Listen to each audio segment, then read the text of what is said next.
I'm Stephen Cash. I'm the executive director of the Steady State.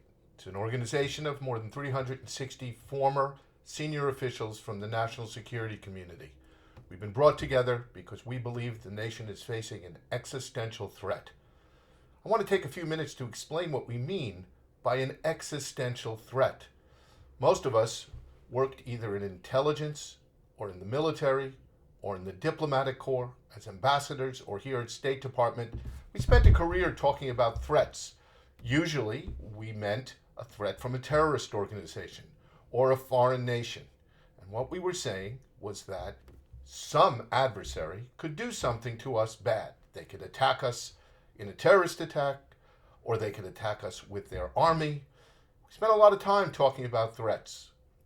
As far as I remember, we never used the word existential threat. Well, what do we mean by that when the steady state talks about it?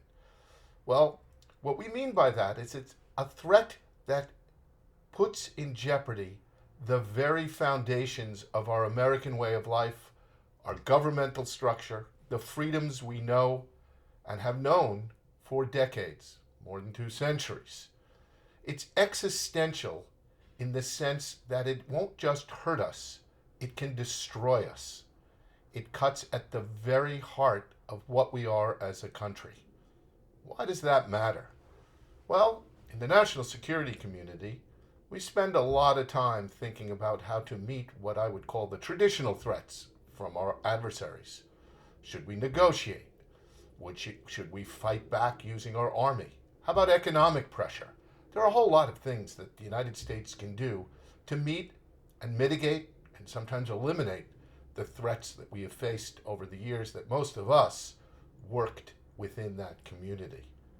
This is different. And that's why we brought together people from both parties, and that's why people in the steady state are so active, speaking, writing, doing video presentations like this. Because we need to call attention to what's happening now. It's not just a threat that we can have a policy argument about how to meet it. Should we spend more on defense or more on diplomacy? What about foreign aid? That's not what's happening here. What's happening here is the need for a wake-up call for all Americans, not to have a policy discussion, but to have a deep and serious discussion about what we can do to preserve our country itself. So, a lot of people have asked, so what should I do? You people at the steady state keep putting out these bleak statements of how dangerous a time we're in. Well, earlier this week we put out a what can I do statement. It's on our Substack and our social media. But let me summarize it. The first thing is, don't give up. The phrase we've been using is hold fast. It's pretty bleak, but the game is not over. Americans have an amazing amount of resilience. So what can you do? First of all, get smart. The actions of the Trump administration are forcing all Americans to learn what they maybe remember from high school civics, but down in the weeds.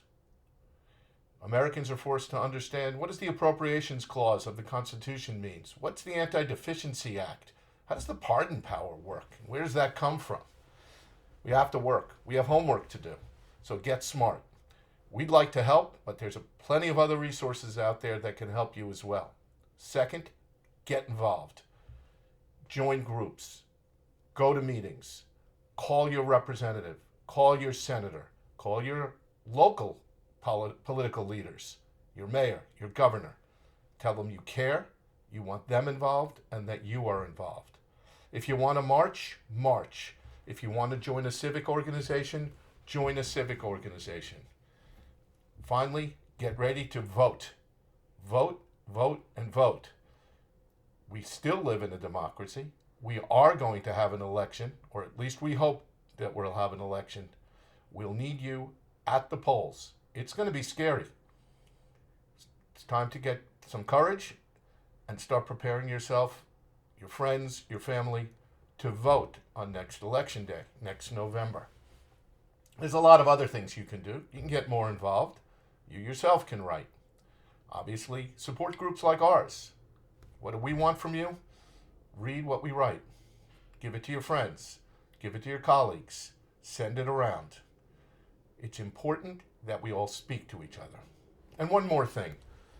In normal times, most Americans who are politically involved care really deeply about issues important to them.